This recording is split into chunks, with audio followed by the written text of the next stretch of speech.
Assalamualaikum warahmatullahi wabarakatuh. Alhamdulillahirrabbilalamin. Puji syukur kepada Allah SWT.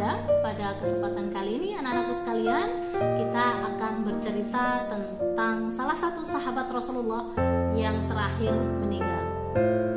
Anak-anakku sekalian, banyak sekali sahabat Rasulullah yang diceritakan dalam kisah-kisahnya itu yang luar biasa sekali, bagaimana perjuangan mereka, bagaimana keimanan mereka, dan bagaimana ketakwaan mereka. Nah, pada kesempatan kali ini Mrs. Mi akan bercerita tentang sahabat Rasulullah yang terakhir. Anak-anakku sekalian, sahabat Rasulullah seperti yang sama-sama kita ketahui, itu ada Abu Bakar, Umar bin Khattab, Utsman bin Affan, dan masih banyak yang lain. Dan yang akan kita ceritakan kali ini adalah sahabat Rasulullah yang terakhir meninggal. Anak-anakku sekalian, dikisahkan pada satu ketika ada seorang prajurit atau seorang tentara muslim yang bernama Abdullah. Setelah dia berperang, dia akan kembali lagi pulang setelah berperang. Ternyata dia terpisah dari rombongan pasukannya. Nah, ketika dia sudah terpisah dengan perbekalan yang semakin hari semakin menipis, lalu Abdullah ini berniat untuk apa? Untuk mencari tempat untuk berlindung atau tempat untuk meminta berteduh. Karena apa? Karena bahan makanan yang dia punya sudah semakin menipis. Dia kembali berjalan, dia kembali menyusuri padang pasir, hingga satu ketika takdir Allah mempertemukan Abdullah ini dengan sebuah tenda di tengah padang pasir.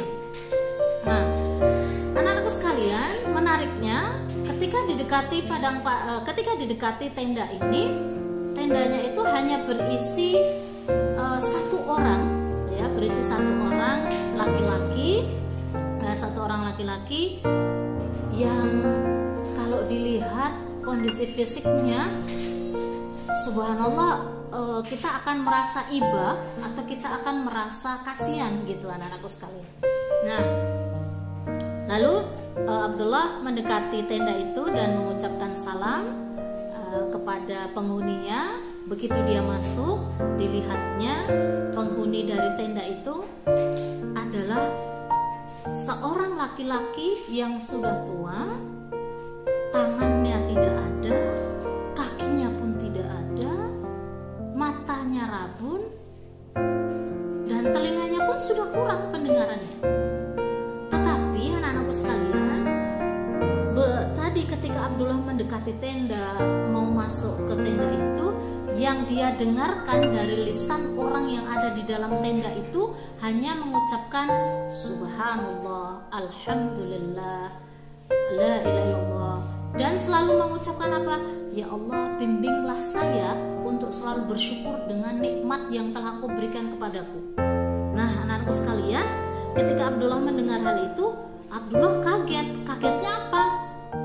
Loh, orang ini masih bisa bilang, ya Allah, berikanlah saya, bimbinglah saya untuk selalu bisa bersyukur kepadamu.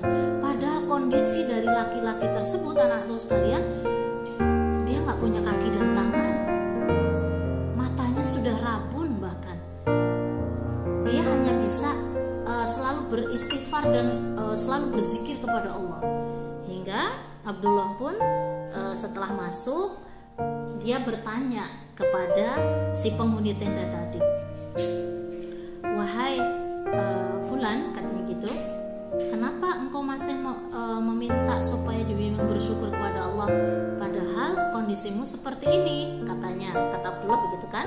Nah, si penghuni tenda tadi bilang, apakah engkau tidak melihat, katanya gitu, betapa banyaknya nikmat yang Allah berikan kepadaku, hingga aku masih bisa loh berzikir kepada Allah.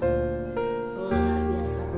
Nah, lalu si penghuni tenda tadi bilang, dia pun tahu bahwa pasti si musafir atau Abdullah itu heran, lalu bagaimana aku akan melakukan semua hajatku dengan kondisiku seperti ini. Nah, akhirnya si penghuni tenda tadi menjelaskan bahwa aku bersyukur kepada Allah, alhamdulillah aku diberikan anak yang selalu melayaniku, anak yang selalu membantuku untuk melaksanakan semua aktivitasku, baik itu berwudu, makan ataupun yang lain. Anakku yang melayaniku, anakku lah yang membantuku. Maka itu adalah nikmat Allah yang luar biasa, kata si penghuni tenda tadi. Nah, lalu Abdullah bertanya, lalu di mana putramu? Kok tidak ada di sini? Katanya gitu. Lalu, nah itulah yang aku juga heran, kata si penghuni tenda tadi. Sudah 3 hari ini aku tidak melihatnya. Tolong engkau carikan dia, katanya gitu kepada Abdullah. Akhirnya Abdullah pun keluar. Dia mencari kemana nih anak dari si bapak tadi, penghuni tenda tadilah, kira-kira seperti itu. Dan betapa kagetnya si Abdullah, anakku sekalian, ketika dia keluar dari tenda mencari beberapa jarak dari tenda itu, ditemukanlah anaknya tadi sudah dalam keadaan meninggal dan dia diterkam oleh binatang buas. Pedih hatinya Abdullah menyaksikan itu, karena apa? Kasihan banget sama bapak yang sudah tua tadi dengan kondisi seperti itu, ternyata ditinggalkan pula oleh anaknya karena anaknya meninggal diterkam hewan buas. Lalu kembalilah Abdullah ke dalam tenda dan Abdullah bertanya kepada penghuni tenda tadi atau kepada bapak yang sudah tua tadi, bilang bahwa apakah engkau pernah mendengar kisahnya Nabi Ayub? Iya, katanya. Nabi Ayub diuji oleh Allah dengan kehilangan semua anaknya, dengan segala macam penyakit, tetapi Nabi Ayub tetap beriman kepada Allah. Lalu si bapak tadi penasaran, si penghuni tadi penasaran, kenapa engkau bertanya seperti itu, wahai fulan, katanya gitu. Iya, karena aku baru saja temukan bahwa anakmu telah meninggal diterkam oleh hewan buas.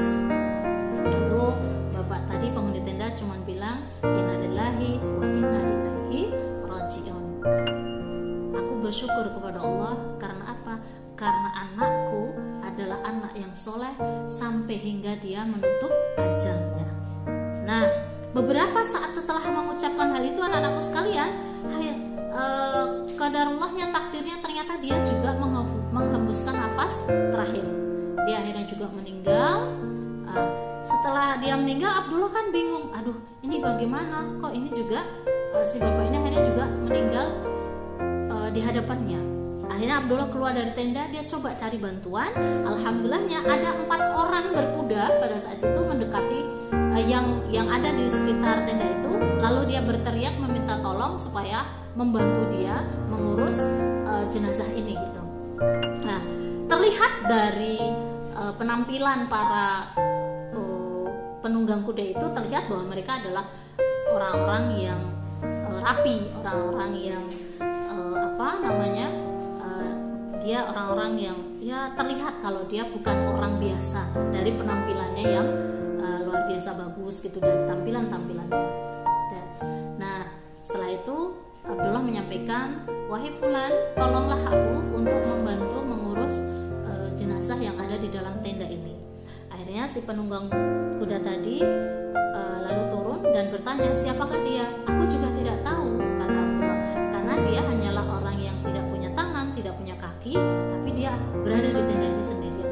Begitu mendengar ada kata tidak punya kaki, tidak punya tangan, si penunggang kuda tadi langsung terheran-heran dan lari menuju ke dalam tenda. Lalu dibukanya penutup jenazah tadi, dan dia langsung menangis dan mencium jenazah itu, anak-anakku sekalian. Ternyata para penunggang kuda tadi mencari ini orang yang ada dalam tenda ini yang sudah meninggal, yang tidak punya tangan dan tidak punya kaki tadi. Ternyata orang ini adalah orang yang luar biasa. Hingga Abdullah bertanya kepada penunggang kuda tadi, ini siapa? Kok sampai kalian itu sangat menghormatinya? Lalu si penunggang kuda pun heran, kamu tidak tahu siapa dia? Katanya gitu. Dialah Abu Kilabah. Dia adalah sahabat Rasulullah, satu-satunya sahabat Rasulullah yang masih ada sekarang ini. Beliau ini mau dijadikan hakim di kerajaan oleh raja kami, tetapi beliau tidak mau. Akhirnya beliau mengasingkan dirinya ke daerah sini. Nah, anak-anakku sekalian, ternyata orang yang tidak punya tangan, tidak punya kaki, penglihatannya sudah rabun, itu adalah Abu Kilabah salah satu sahabat Rasulullah yang terakhir meninggal, anak-anakku sekalian, dan meninggalnya di depan Abdullah. Nah, dari cerita ini yang bisa kita ambil hikmahnya adalah kita harus tetap bersyukur, kita tetap harus beriman, kita tetap harus bertakwa kepada Allah SWT apapun kondisi kita. Nah, bisa kita ambil pelajaran dari Abu Kilabah, walaupun tidak punya tangan dan kaki, tapi lisannya tetap selalu berzikir, lisannya tetap selalu bersyukur dengan keadaannya. Mari sama-sama kita ambil contoh dari Abu Kilabah ini. Dia tetap selalu beriman dan bertakwa kepada Allah meskipun kondisinya tidak sesempurna kita semuanya. Baik anak-anakku sekalian, terima kasih atas perhatiannya. Mudah-mudahan dari kisah ini bisa memberikan semangat, bisa memberikan pompa iman dan takwa kita kepada Allah SWT. Dan jangan lupa silahkan sebarkan cerita ini kepada teman-teman kita semua, semoga bisa bermanfaat. Selalu ikuti kisah-kisah selanjutnya. Baiklah anak-anak sekalian, demikianlah tadi kisah tentang Abu Kilabah, sahabat Rasulullah yang terakhir meninggal. Mudah-mudahan kita bisa mengambil hikmahnya, dan mudah-mudahan juga kita bisa menjadi orang yang selalu bisa bersyukur kepada Allah dalam keadaan apapun. Terima kasih atas perhatiannya, dan jadilah anak-anak yang beriman, berilmu, dan berakhlak dengan bergabung di SMPIT Titian Ilmu. Wassalamualaikum warahmatullahi wabarakatuh.